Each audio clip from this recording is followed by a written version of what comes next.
Alors, ce papier que je vous présente aujourd'hui, c'est le deuxième chapitre de ma thèse, qui s'intitule Monetary Policy and Business Cycle Synchronization in Europe. Il a été coécrit avec Romain Mestre, qui est de l'Université de Montpellier.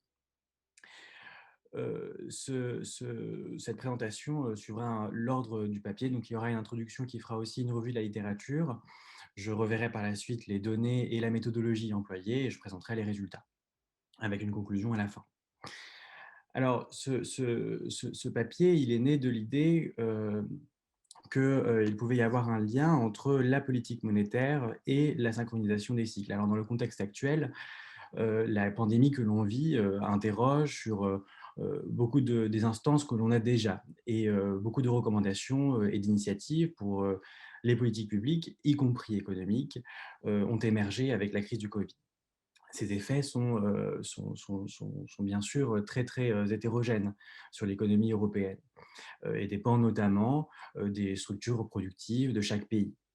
Alors du coup, la pandémie que l'on vit aujourd'hui questionne, interroge sur la pertinence de politiques et d'institutions qui existent déjà en Europe, telles que l'euro. Donc ce lien, cette efficacité déjà de la politique publique, de la politique monétaire, elle est déjà mise en évidence par Mundell en 1961, qui fait un lien entre la synchronisation des cycles et l'union monétaire, en expliquant que la synchronisation des cycles est une des conditions du succès d'une union monétaire. Et ainsi, lorsqu'on a une synchronisation des cycles, la politique monétaire et la politique fiscale sont beaucoup plus efficaces. Bien évidemment, inversement, dès lors qu'il y a une désynchronisation des cycles, la question de savoir est-ce que les politiques monétaires peuvent être efficaces pour toute une zone doivent se poser, puisque en fait, ça peut avoir un effet même assez dangereux pour une union monétaire. Donc l'enjeu de savoir est-ce que la synchronisation des cycles, est-ce que la politique monétaire, est-ce que les cycles sont synchronisés est de première importance et pour le chercheur et pour le policymaker. Alors, on a vu beaucoup dans la littérature le lien entre la synchronisation des cycles et la politique monétaire plutôt dans un sens, mais peu ont posé la question de savoir est-ce que la politique monétaire peut avoir un impact sur la synchronisation des cycles en Europe. Donc, la plupart des papiers assez récents qui explorent un peu cette question-là prennent l'euro comme variable, mais comme une variable fixe, comme une dummy, donc autrement dit en mettant une valeur 1, ce qui efface quand même beaucoup de choses, qui met quand même en évidence quelques effets, mais qui ne révèle pas énormément de choses. Et il y a encore moins de travaux qui étudient la politique monétaire commune de l'Union européenne sur la synchronisation des cycles en Europe. Et on a voulu, du coup, ici, remplir un peu ce vide et y contribuer. Et l'idée que l'on a eue avec Roman, c'est de voir si les politiques qu'on a mises en place, que la BCE met en place, qui sont communes à tous les pays, lorsqu'elles s'appliquent à un panel de pays très différents, et donc donnent lieu à des réactions différentes par pays, est-ce qu'elle permet une synchronisation des cycles? Le but de ce papier est de mesurer la corrélation qu'il pourrait y avoir, donc du coup, entre la politique monétaire et la synchronisation des cycles, et s'il y a corrélation, de voir dans quel sens elle se fait, et y a-t-il une direction de la politique monétaire qui permette une meilleure synchronisation des cycles en Europe? Donc c'est la question qu'on s'est posée au travers de ce papier et à laquelle on essaie de répondre. Mais pour revenir un petit peu avant sur ce qui a été fait déjà sur la synchronisation des cycles, il y a deux facteurs de cause qui ont surtout été travaillés ou étudiés. C'est le lien avec les cycles, la synchronisation des cycles avec les flux commerciaux et avec les liens économiques et les liens financiers, pardon. Donc, par exemple, dans les premiers travaux que l'on peut voir sur cette question-là en 1998 de Franklin Ross, qui appuie beaucoup l'idée que les flux financiers, donc les flux pardon, commerciaux, impactent énormément la synchronisation des cycles. Euh, il va y avoir une relation positive très forte entre ces deux variables. Il y a un problème aussi qui est un problème d'endogénéité qu'il souligne et qui va être traité par la suite chez Otto et Ali et Ames notamment. Donc il y a aussi cette spécificité que Ames voit, qui est celle du commerce intrasectoriel, qui a un rôle beaucoup plus assez important, euh, de même que l'intégration financière. Euh, on peut voir ici les travaux d'Abbott et Ali en 2008, Halimi en 2015, Duval et Ali en 2014. Mais il y a une ambiguïté aussi sur ce rôle que jouent les flux commerciaux, puisqu'ils peuvent aussi avoir un impact négatif, et c'est ce que voit Pentecôte et Ali en 2015, puisque en fait, il peut y avoir des effets de spécialisation dans une zone monétaire, unique, dans une zone monétaire, et qui entraîne en fait des chocs ou une asymétrie, une sensibilité à des chocs asymétriques beaucoup plus grande.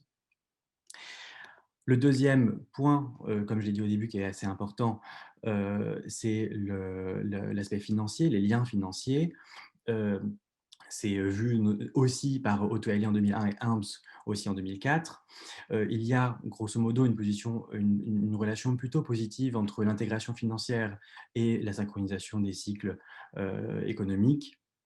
Il y a un rôle ambigu des investissements directs à l'étranger.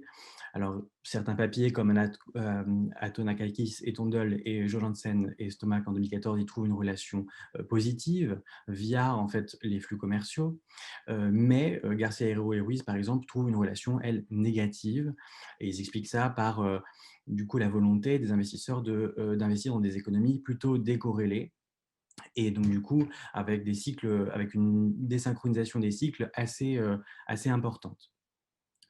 Et Cerqueira et Martins, en 2009, trouvent une relation assez négative avec l'ouverture financière, et Kalemki-Özkan et Ali en 2013 avec l'intégration bancaire. Donc ça, c'est parmi tous les facteurs, les deux principaux facteurs qui ont été étudiés dans la littérature. Alors il y en a d'autres, comme la spécialisation des pays, ou encore le différentiel de salaire, avec Gatcher et Ali en 2014, ou encore les mésalignements macroéconomiques, avec Lukmanova et Tondel en 2017. Les trois aspects que j'ai déjà dit auparavant sont liés négativement à la synchronisation des cycles, donc il y a une relation négative. Et enfin, il y a peu de travaux qui ont été effectués sur le lien avec, l'effet plutôt des politiques menées au niveau européen sur la synchronisation des cycles. Alors, il y a trois papiers, Inklar et Ali en 2008, Degianakis et Ali en 2016, et Bounia et Ali en 2020, qui, eux, étudient l'impact des politiques budgétaires sur la convergence des produits. Mais après, Otto et Ali en 2001, par exemple, se focalisent un peu plus sur la politique monétaire, oui, et notamment sur la coordination des politiques monétaires, en n'y trouvant pas vraiment d'effet, au travers du coup du spread des taux d'intérêt. Donc une démarche qui est un petit peu similaire à la nôtre. Il y a aussi Altavia en 2004 qui, lui, étudie l'impact du traité de Maastricht de 1992 sur la synchronisation des cycles. Alors, il trouve une augmentation de la synchronisation, mais ce constat est modéré ou modulé par Papageorgiou et Ali en 2010, qui montrent qu'il y a en effet une synchronisation à partir de 99 jusqu'en 92, jusqu'en 99, une première période de synchronisation, mais que de 2000 à 2009, il y a une désynchronisation des cycles en Europe. Et enfin, Getcher et Riedel en 2014 et Diganakis également en 2014 trouvent un effet positif de l'adoption de la monnaie de l'euro sur la synchronisation des cycles. Alors du coup, dans ces nombreux papiers, excepté celui d'Otto et Ali, on prend du coup l'euro comme une variable du MI, donc ça réduit énormément la capacité à étudier la politique monétaire. Et donc, du coup, ce que l'on a voulu faire, c'est étendre un peu plus ou donner plus de raffinement à l'analyse possible en adoptant, non pas simplement la date d'adoption de l'euro et en mettant des 1, mais plutôt en voyant comment est-ce que la politique monétaire menée depuis 2000 a permis ou a influencé la synchronisation des cycles en Europe. Pour cela, du coup, notre méthode, ça a été est en 2 étapes. Il y a une première étape qui est du coup une analyse avec des ondelettes. Et il y a une deuxième étape qui est une estimation avec un système en GMM. Donc, concernant les données, on a 10 pays européens, tous membres de la zone euro, l'Autriche, la Belgique, la Finlande, la France, l'Allemagne, l'Irlande, l'Italie, les Pays-Bas, le Portugal et l'Espagne. Notre période va du premier trimestre de 2000 au troisième trimestre de 2018. Et donc, du coup, on raisonne, notre variable seront des paires de synchronisation entre pays. Donc, on a 45 paires, donc 45 synchronisations. Et du coup, on a 3375 observations, puisque ça va sur une période de temps qui est assez longue. Donc, on va utiliser tout d'abord les séries de PIB que l'on va filtrer en utilisant un filtre Beveridge-Nelson qui est recommandé par Camber et Ali pour notamment les cycles américains. On les a repris parce que en fait, l'avantage du filtre Beveridge-Nelson, c'est qu'il permet beaucoup plus de fluctuations qu'un filtre classique et il y a beaucoup moins de retours ou de corrections à faire comparé à un filtre comme Audric Prescott ou Cristiano Fitzgerald. Une fois que l'on a filtré, on obtient en fait des cycles économiques que l'on va en fait étudier via les ondelettes. Et les ondelettes vont nous permettre d'obtenir les synchronisations des cycles économiques entre un pays I et un pays J à une fréquence donnée et à un temps donné. Alors, pour ce qui concerne le proxy de la politique monétaire, on a adopté le shadow rate de Leo Krippner, qui a l'avantage de réunir dans un seul indicateur plusieurs politiques monétaires différentes, que ce soit la politique conventionnelle avec le MRO rate, ou alors que ce soit des politiques non conventionnelles avec le QE mené depuis quelques années. Concernant les variables de contrôle, on a utilisé ici, on a voulu prendre la divergence dans les politiques budgétaires avec du coup le cycle Cayley Adjusted Net Lending and Borrowing, qui est disponible sur le site d'Ameco. On a pris la différence, puisque ce qui nous importe ici, c'est l'écart entre les pays et non pas la valeur en soi des dépenses. On a pris également les flux commerciaux, qui sont une variable assez classique dans ce cas de figure, en faisant du coup la somme des exportations divisée par la somme des PIB de manière à avoir des flux plutôt relatifs à la taille du pays. Nous avons pris également le différentiel des taux d'intérêt, du taux d'épargne entre les deux pays, le coût du travail qui vient approximer à peu près le différentiel de salaire. Et nous avons du coup mis ça dans notre système GMM par la suite. Nos sources, alors du coup, concernant les données sur les politiques fiscales, elles viennent de la banque de données Ameco. Les flux bilatéraux viennent d'Eurostat, de la même manière que le taux d'épargne. Le coût du travail vient de l'OCDE et le shadow rate vient du site de Leo Krippner. Du coup, concernant la méthodologie des ondelettes, on utilise les ondelettes pour étudier la synchronisation des cycles à une période donnée et à une fréquence donnée également. Donc ça permet en fait une représentation graphique qui est temporelle des différentes composantes fréquentielles d'un signal. Dans notre cas, en fait, ici, ce sont des séries temporelles et de réaliser du coup même visuellement des analyses dans un espace temps-fréquence. En économie, on l'a surtout utilisé avant tout en économie financière, mais en économie, après macroéconomie, on l'a utilisé pour extraire des cycles de séries dépendant de la fréquence que l'on souhaitait et de la période demandée. Et ça permet une analyse de la relation entre des variables dans un espace temps-fréquence qui est assez intéressant. De cette analyse par ondelette, on peut tirer d'autres notions statistiques comme la corrélation dans un espace temps-fréquence également. Donc, on va obtenir une valeur qui est comprise entre 0 et 1 et on peut la retranscrire, on peut créer graphiquement, ces relations-là dans un temps fréquence, dans ce que l'on appelle un corrélogramme. Alors un corrélogramme, ça ressemble à ça. Ici, il s'agit de la corrélation entre la Belgique, et la France. On peut voir ici que, il y a sur, l'axe des ordonnées, la fréquence et l'axe des abscisses, le temps, et on peut voir que ça va de 1999 à 2017. Et on peut voir par exemple ici qu'il y a une très forte corrélation, les zones en rouge, sur des fréquences données à des moments donnés. Par exemple, entre 2007 et 2013, à peu près, il y a une corrélation du cycle à 1 an, 2 ans, assez importante, alors que le cycle à 6 mois, 1 an est beaucoup plus faible, par exemple, s'il s'agit des zones bleues. Donc ça nous permet une analyse graphique assez intéressante et assez parlante. Et par la suite, du coup, de ces données que l'on obtient grâce aux ondelettes, on tire du coup nos corrélations et on va les utiliser comme données dépendantes dans notre système GMM. Alors, on a recours à un système GMM ou au GMM en panel dynamique parce qu'on a des problèmes d'endogénéité qui sont déjà soulignés en 98 par Frankel-Ross. Alors la voie utilisée ou principalement investie est celle de Helms 2004, où il s'agit en fait d'adopter un système à équation simultanée. Cette démarche résout un problème, mais en crée un autre, qui est celui de la sélection des variables instrumentales.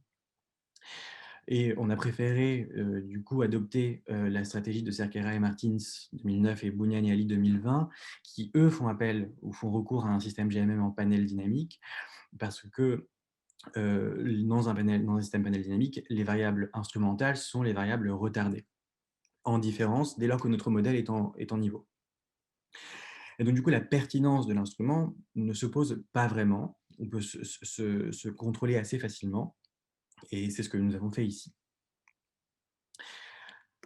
Alors, notre modèle, celui que l'on estime, va être celui-ci. Donc, on a une synchronisation des cycles entre une paire de pays I, J à un temps donné, à une fréquence donnée, que l'on régresse par rapport à sa valeur à un temps précédent, avec notre variable de politique monétaire, le SSR, et des variables de contrôle. On y inclut également des effets fixes, temporels et individuels.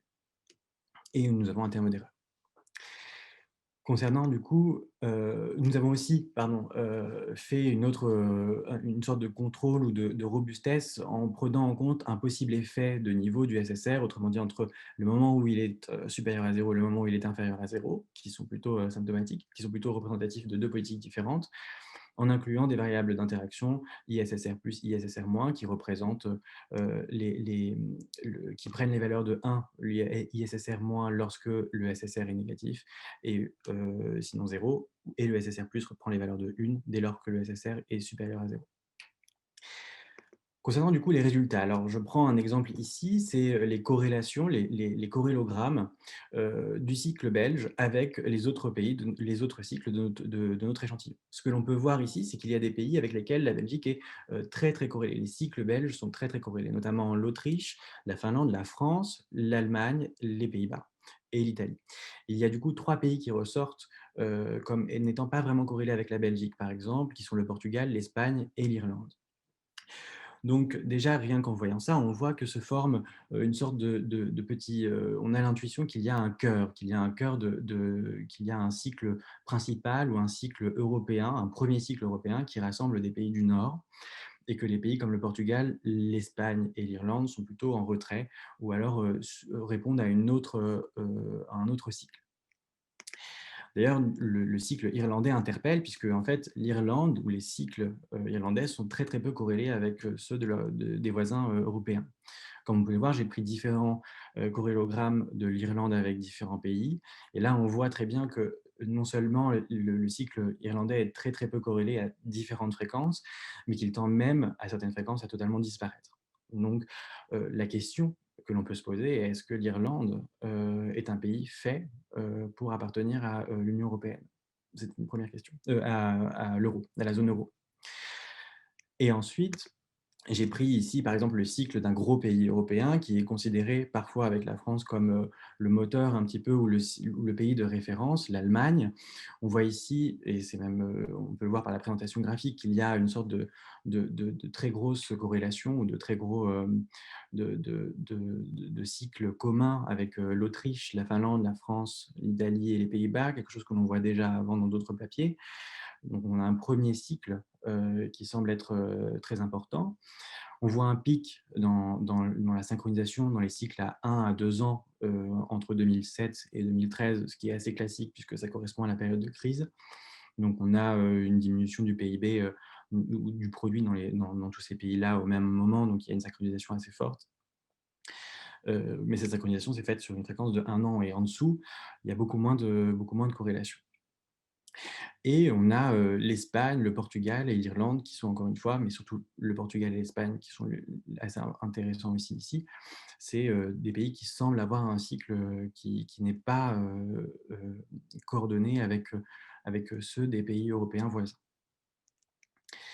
Donc, de ces résultats-là, par la suite, on prend ces résultats à différentes fréquences. On a du coup une série temporelle qui représente une synchronisation et on estime notre GMM avec ces fréquences-là et avec ces données-là.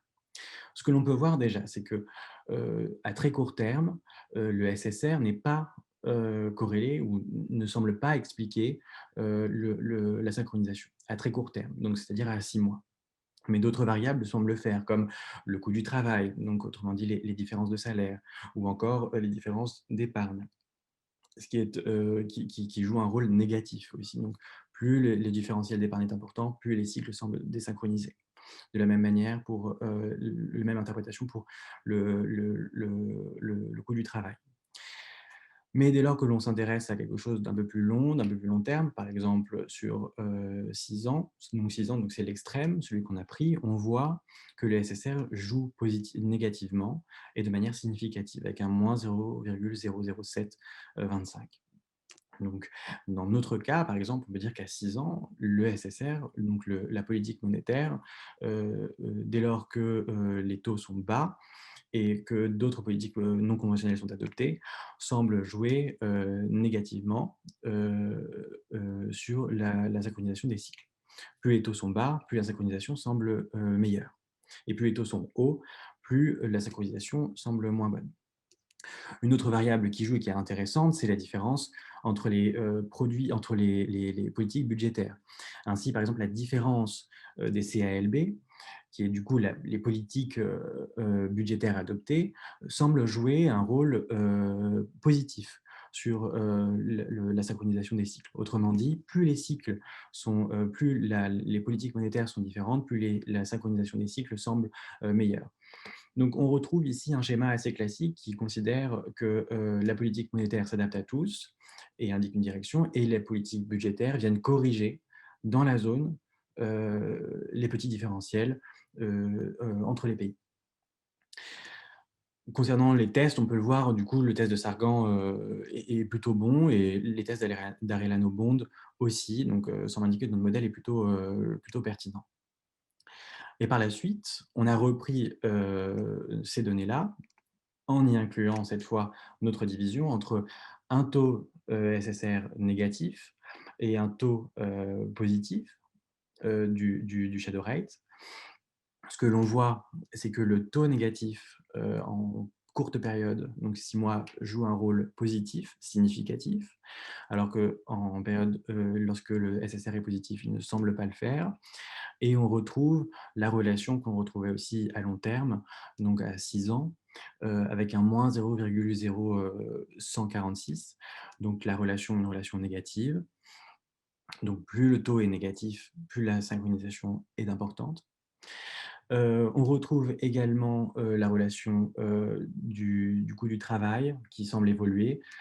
À court terme, elle est négative, à long terme, elle est positive, ainsi que le différentiel de l'épargne qui est négatif d'abord et qui n'est plus significatif par la suite. Notre différentiel de politique budgétaire, lui, joue le même rôle, mais il est positif à court terme et à très long terme. ce qui semble indiquer que c'est des politiques propres au pays qui semblent être la meilleure chose pour une synchronisation des cycles.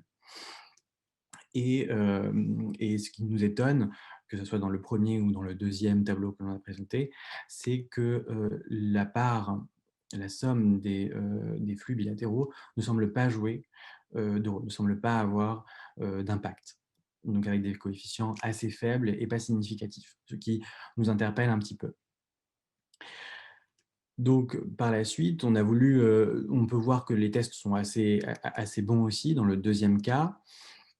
Et on a pu, du coup conclure, certains points. La 1re chose, en rappelant l'objectif qui était le nôtre, était de voir quelle pouvait être l'action, de la politique monétaire sur la synchronisation des cycles en Europe. On a trouvé la preuve ou du moins, des faits qui montrent que la corrélation existe, qu'il y a bien un lien entre la politique monétaire et la synchronisation des cycles en Europe. Alors à très court terme, il n'y a pas d'effet tant notable que ça, excepté dès lors qu'on fait une différence entre les taux négatifs et les taux positifs. Mais à long terme, on voit quelque chose d'assez significatif et d'assez sensé.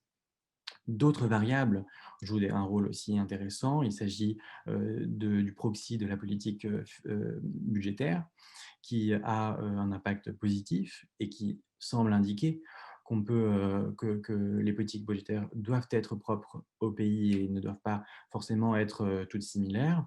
Mais il y a également le différentiel du coût de travail ou encore le différentiel de l'épargne. Et donc du coup, cette approche en différentes fréquences semble assez pertinente puisque, on peut voir des effets très différents, dès lors que l'on s'intéresse à quelque chose, à des variables sur le très court terme, de la synchronisation sur le très court terme ou alors une synchronisation sur le très long terme. Voilà pour moi.